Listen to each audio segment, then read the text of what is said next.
Brought to you by Technopova Curve 5G. Discover new horizon.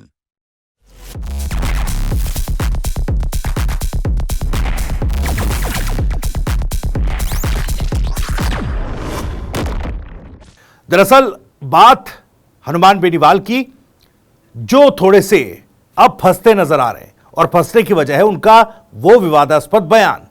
अब उन्हीं को उनके गढ़ में घेरने के लिए योजना बनाई जा रही है जो हनुमान बेनीवाल के लिए बड़ी संकट की स्थिति बना सकती है। दरअसल जब भी कोई बड़ा नेता सीधा किसी समाज को टारगेट करे तो मामला सिर्फ शब्दों का नहीं, साख और सम्मान का बन जाता है। हनुमान बेनीवाल ने एक जनसभा में बोलते हुए कहा था कि इस देश में तुम अकेले क्षत्रिय नहीं हो, यह गलतफहमी निकाल दो।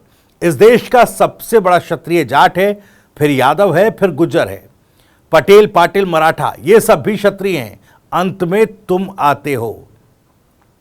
इतना ही नहीं, उन्होंने राजस्थान के ऐतिहासिक युद्धों को लेकर एक तंज कसते हुए कहा था कि राजस्थान में लड़ाइयां कभी लड़ी नहीं गई।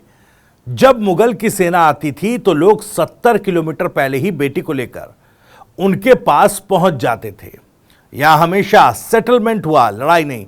ये बात कही थी राजपूत समाज को लेकर हनुमान बेनीवाल ने। अब सोचिए, जब कोई सांसद इस तरह की बात कहेगा, वो भी राजस्थान में जहां राणा प्रताप से लेकर राव चूड़ा तक बलिदान की कहानियां हैं, आज भी बच्चों की किताबों और वीर रस की कविताओं में गूंजती हैं, तो क्या वो शब्द हवा में उड़ जाएंगे? उसका इंपैक्ट जरूर राजनीति में होगा, समाज में होगा।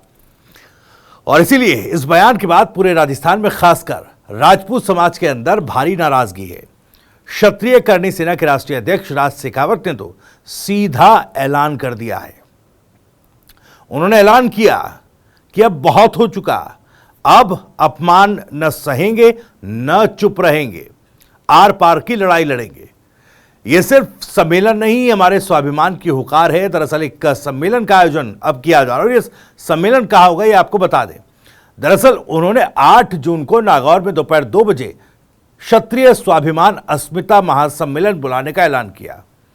और ये कोई छोटी मोटी मीटिंग नहीं है, बल्कि इसे राजपूत समाज की एकता और सम्मान और अपने अस्तित्व की लड़ाई कहा जा रहा है। दरअसल आपको बता दें कि शेखावत का यह बयान बहुत कुछ कहता है। पहले सुनिए क्या कुछ कहा राज शेखावत ने।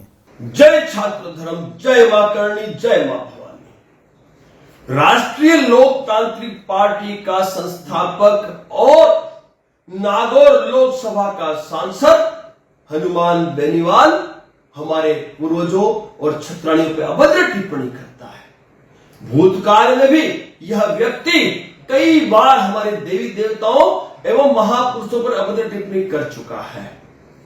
आखिर कब तक हम ये बर्दाश्त करेंगे? समय आ गया है इन्हें मुंह तोड़ जवाब देने का। सभी तारीख 8 जून 2025 दोपहर 2 बजे नागौर बड़ी संख्या में पहुंचे। सभी क्षत्रिय पहुंचे। समस्त क्षत्रियों द्वारा आयोजित क्षत्रिय स्वाभिमान अस्मिता महासम्मेलन को सफल बनाए। हम सभी का दायित्व है कि ऐसी घटनाओं का पुनरावर्तन रोका जाना है, उसको अल्प विराम लगाना है। तो दोस्तों, 8 जून 2025 दोपहर 2 बजे अपने अपने घरों से अपने दोस्तों के साथ, सगे संबंधियों के साथ बड़ी संख्या में नागौर पहुंचना है और इसे मुंह तोड़ जवाब दे देना है। जय छात्र धर्म, जय मां करणी। तो सुना आपने, इस बार तय करके आइए, या तो इतिहास रचेंगे या खुद इतिहास बन जाएंगे। कुछ इस तरह की बातें राज शेखावत कर रहे हैं, यानी कि खुले तौर पर एक चेतावनी हनुमान बेनीवाल को तो है ही, उनके घर में उनको घेरने की पूरी योजना तैयार कर ली है। इस बयान की भाषा बहुत साफ है कि इसे सिर्फ सियासी प्रतिक्रिया मान लेना गलत होगा। यह सीधे सीधे एक सामाजिक चेतावनी है जो आने वाले दिनों में राजस्थान की राजनीति में एक नया मोड़ लेकर आ सकती है।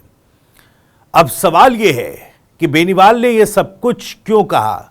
क्या वो सच में इतिहास से अनजान है? और अगर नहीं, या तो फिर क्या वो जाट और राजपूत के सेंटिमेंट को हिट करना चाहते हैं?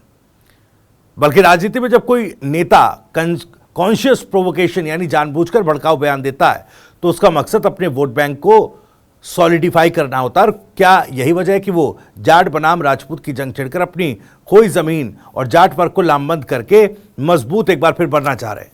राजस्थान में जाट बनाम राजपूत की राजनीति हमेशा से जटिल रही है। हनुमान बेनीवाल खुद जाट समुदाय से आते हैं और आरएलपी की पूरी सियासी ताकत जाटों में है। जिस तरीके से यादव, गुर्जर, मराठा जैसे तमाम समुदायों को क्षत्रिय बताया और अंत में राजपूतों को लाइन के आखिरी में रखा, ये एक तरीके से सिंबॉलिक इंसल्ट थी। लेकिन यही सिंबॉलिक इंसल्ट अब उन पर भारी भी पड़ सकती है। सबसे दिलचस्प बात तो यह है कि इस पूरे मामले में अब तक बीजेपी और कांग्रेस कुल मिलाकर चुप रही है। आप देखिए, किसी ने कोई इस तरह का बयान नहीं दिया है, कोई इस तरह की प्रतिक्रिया नहीं दी है। इसमें हो सकता है कि कांग्रेस को उम्मीद हो कि राजपूत समाज का गुस्सा बीजेपी, क्योंकि उसकी सरकार है, और आरएलपी दोनों पर टूटेगा, इसलिए हो सकता है कि वो इस मामले में शांत हो।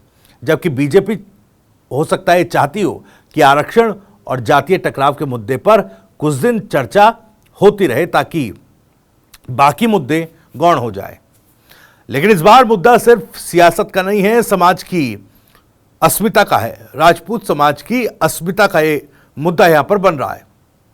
अब ऐसे में आर पार की लड़ाई का ऐलान जो है राज शेखावत ने कर दिया है। कितना मुश्किल में फंसेंगे हनुमान बेनीवाल, ये आने वाला समय बताएगा। लेकिन दूसरी तरफ Brought to you by Technopova Curve 5G. Discover new horizon.